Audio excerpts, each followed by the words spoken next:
1월 12일 월요일. 구겨진 수표. 한 강사가 많은 사람이 모인 세미나에서 갑자기 5만원짜리 지폐를 들어 보이며 물었습니다. 이 돈이 갖고 싶은 사람은 손을 들어 보십시오. 거의 모든 사람들이 손을 들었습니다. 그러자 강사는 그 지폐를 손으로 구기기 시작했습니다. 지금도 갖고 싶습니까? 사람들은 잠시 놀랐지만 여전히 손을 들었습니다. 이번에는 지폐를 바닥에 떨어뜨린 뒤 발로 밟아 더럽혔습니다. 그리고 다시 물었습니다. 그래도 이 돈을 원하십니까? 거의 동일한 손들이 다시 올라갔습니다. 강사는 미소를 지으며 말했습니다. 제가 아무리 구기고 짓밟아도 이 돈의 가치는 변하지 않습니다. 여러분의 삶도 그렇습니다. 때로 실패하고 실수하고 사람들에게 상처받아 바닥에 떨어질지라도 여러분의 가치는 절대로 줄어들지 않습니다. 우리 역시 인생 속에서 여러 번 넘어지고 깨어질 때가 있습니다. 그러나 하나님은 단 한 번도 우리를 포기하거나 가치 없는 존재로 보신 적이 없습니다. 우리가 어떤 상황에 있든 하나님은 말씀하십니다. 너는 내 것이라. 사람이 평가하는 기준이 아니라 하나님이 부여하신 가치가 우리의 진짜 모습입니다. 그러므로 어떤 모습의 나라도 귀하게 여기고 다시 일어나야 합니다. 오늘의 말씀. 너는 내 눈에 보배롭고 존귀하며 내가 너를 사랑하였은즉. 오늘의 만나. 하나님 안에서 당신의 가치는 결코 변하지 않습니다. 어떤 상황에서도 자신을 귀하게 여기십시오.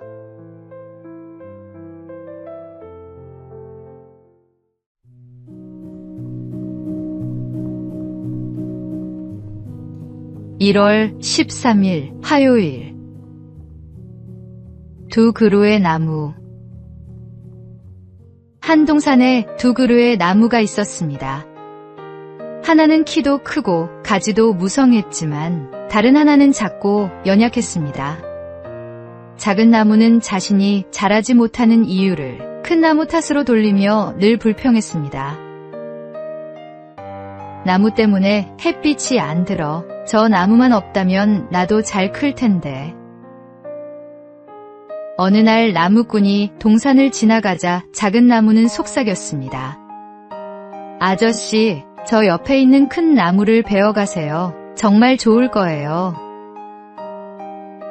나무꾼은 그 말에 큰 나무를 베어갔고 작은 나무는 기뻐했습니다. 그러나 기쁨은 오래가지 않았습니다.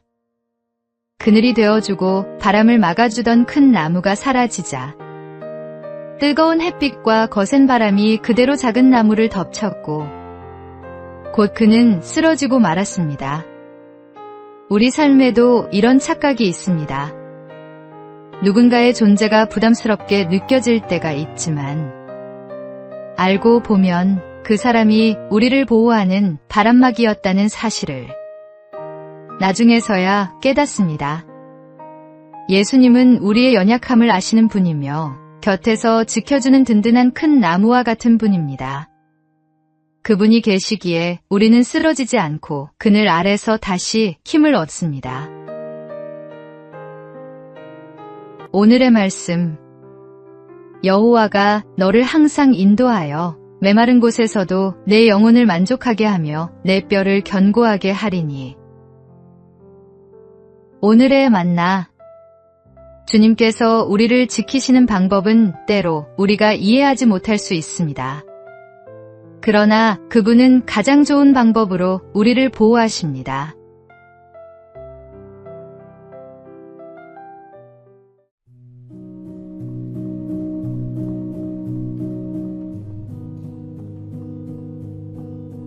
(1월 14일) 수요일. 오팔의 비밀. 한 보석 가게에서 있었던 일입니다. 손님 한 사람이 진열된 보석을 둘러보다가 한 보석을 가리키며 의아해했습니다. 겉보기엔 별로 특별해 보이지 않는데 왜 이렇게 비싼가요? 가게 주인은 대답 대신 그 보석을 조심스레 두 손에 담아 따뜻하게 감싸 주었습니다. 잠시 후 손을 펼치자 그 보석에서는 무지갯빛이 은은하게 퍼져나왔습니다. 그러고는 조용히 설명했습니다. 오팔은 따뜻함을 만나야 비로소 그 아름다움을 드러내는 보석입니다. 우리 주변에도 이와 같은 사람들이 있습니다. 따뜻한 마음을 기다리며 잠시 빛을 숨기고 있는 이들. 관심과 배려를 만나야 진가를 드러내는 귀한 존재들 말입니다. 혹시 우리는 차가운 눈빛과 바쁜 걸음으로 그들을 스쳐 지나고 있지는 않을까요? 오늘 하루 누군가를 보석처럼 빛나게 해보면 어떨까요? 거창할 필요도 없습니다. 따뜻한 한마디, 이해하는 눈길, 조용한 격려 한 번이면 충분합니다.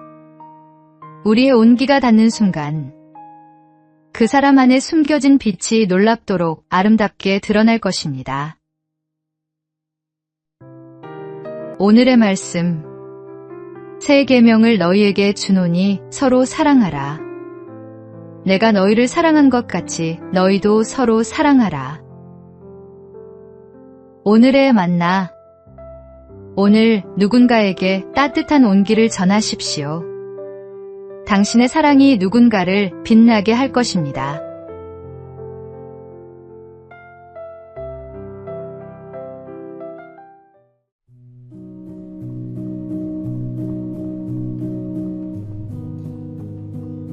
(1월 15일) 목요일. 검소함의 힘.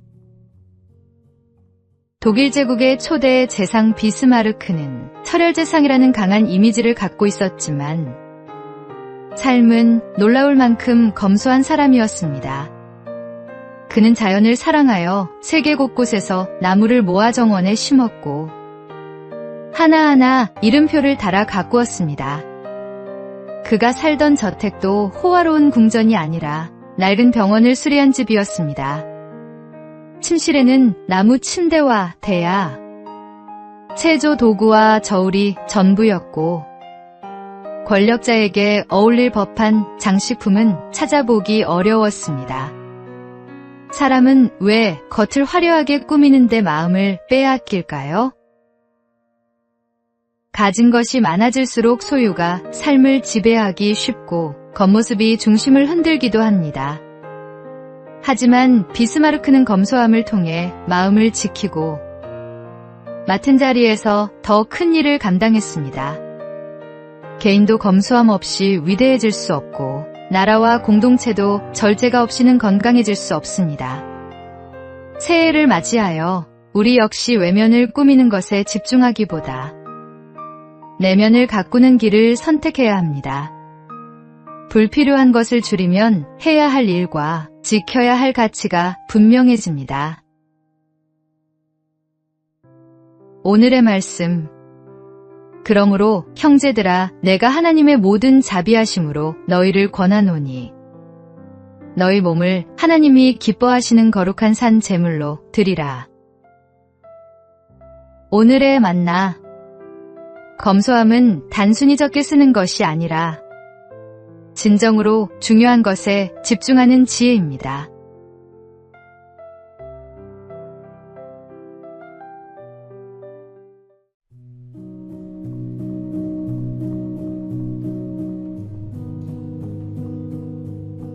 (1월 16일) 금요일. 익숙함을 놓아라. 심리학에는 고착 상태라는 용어가 있습니다. 어린 시절의 습관이나 감정에 머무르며 그 안에서 안정감을 찾는 현상입니다. 찰스 슐츠의 만화 피너츠에 나오는 라이너스가 좋은 예입니다. 그는 늘 낡은 담요를 들고 다니며 담요가 있어야 마음이 편안하다고 말합니다. 누군가 왜 버리지 못하느냐고 묻자 그는 담담히 크면 이걸로 멋진 운동복을 만들 거예요 라고 답합니다. 익숙함을 놓지 못하는 모습은 우리 안에도 있습니다. 하지만 병아리는 다시 껍질 속으로 들어가지 않고 나비는 누에고치로 돌아가지 않듯 성장은 늘 새로운 공간에서 이루어집니다. 예수님도 무덤에서 다시 돌아가신 적이 없듯이 하나님은 우리를 변화의 자리로 부르십니다. 새해를 향해 다짐했음에도 며칠 만에 예전 습관으로 돌아가는 모습을 발견한다면 우리는 여전히 고착의 틀 속에 머물러 있는 것일지도 모릅니다. 새로워지기를 원한다면 익숙함을 붙잡던 손을 먼저 펴야 합니다. 고착 상태를 벗어나 날마다 새로움을 선택할 때 하나님께서 준비하신 변화와 희망이 열립니다. 오늘의 말씀. 그런즉 누구든지 그리스도 안에 있으면 새로운 피조물이라. 이전 것은 지나갔으니 보라 새 것이 되었도다. 오늘의 만나. 익숙한 옛것을 내려놓고 하나님께서 주시는 새로움을 받아들이십시오. 진정한 변화는 거기서 시작됩니다.